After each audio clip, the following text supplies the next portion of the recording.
Baik, selamat malam untuk kita. Sekarang saya akan mempresentasikan tugas kewarganegaraan dengan judul Filsafat Pancasila. Sebelumnya, perkenalkan nama saya Felixman Zebua dengan NPM 2214-198.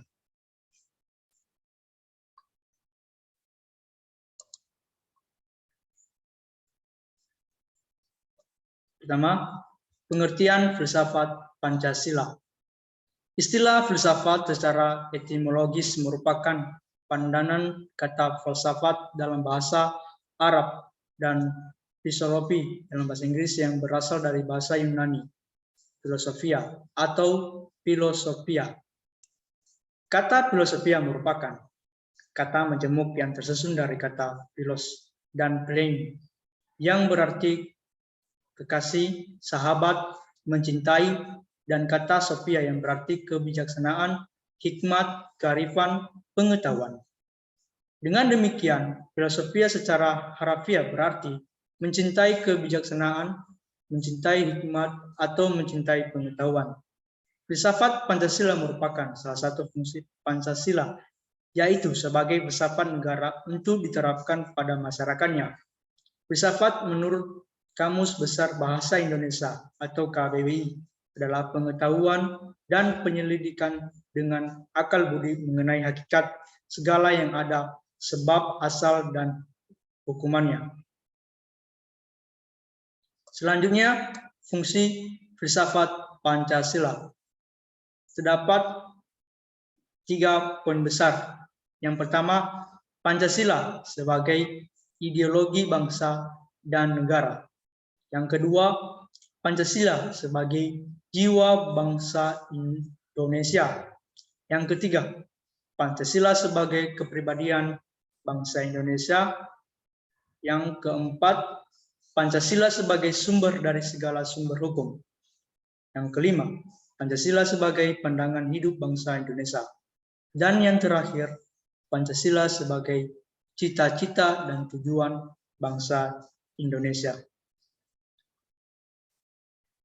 Tujuan filsafat Pancasila. Tujuan filsafat Pancasila dapat kita mengerti dalam 3 dasar.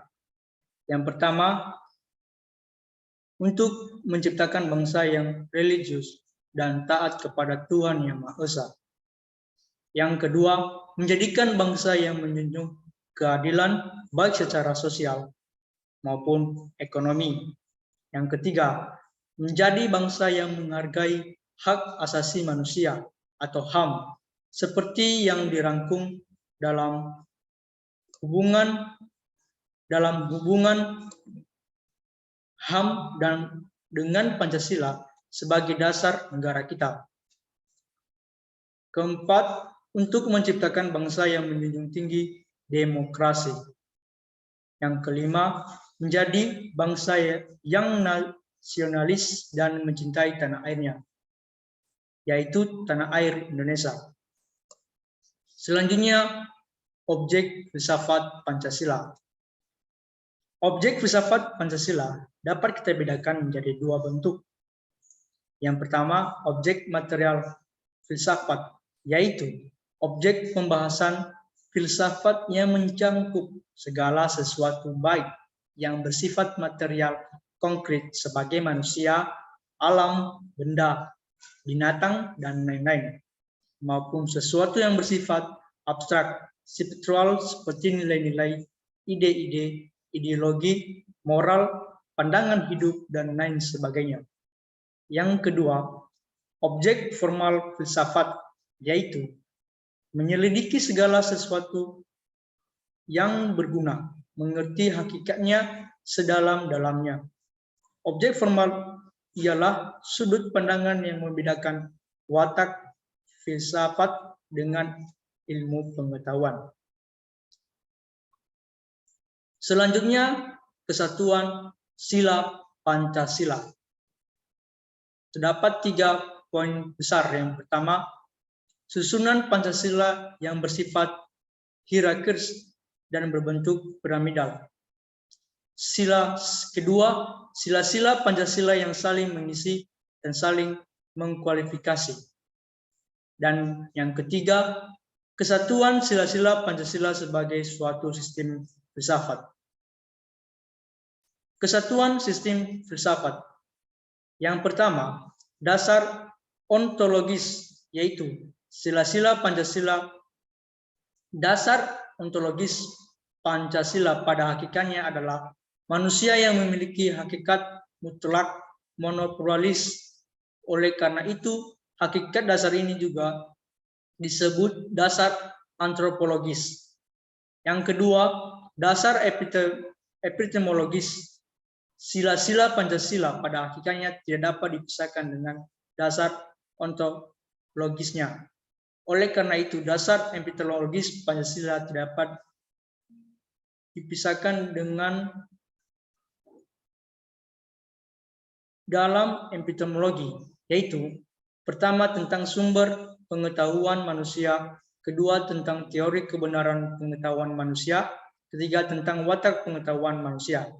Yang ketiga, dasar aksiologis, yaitu sila-sila Pancasila sebagai suatu sistem filsafat juga yang memiliki satu kesatuan dasar aksiologisnya, yaitu nilai-nilai yang terkandung dalam Pancasila.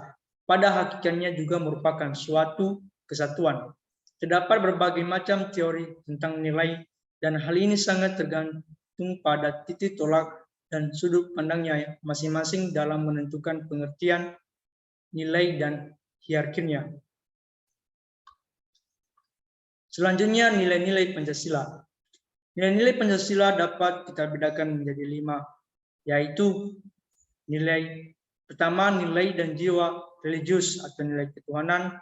Yang kedua, nilai dan jiwa kemanusiaan. Yang ketiga, nilai dan jiwa persatuan. Yang keempat, nilai dan jiwa kerakyatan. Dan yang terakhir, nilai dan jiwa berkeadilan sosial.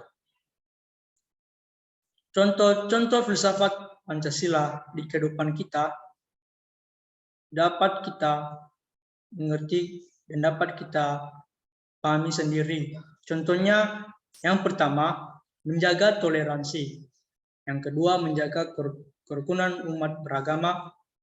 Yang ketiga, penyelenggaraan negara sesuai dengan nilai ketuhanan, mentaati dan mematuhi peraturan yang berlaku, memihak dan membela negara, tidak membuat perpecahan antara kelompok, mengakui persamaan derajat, menegakkan keadilan, dan penegakan demokrasi.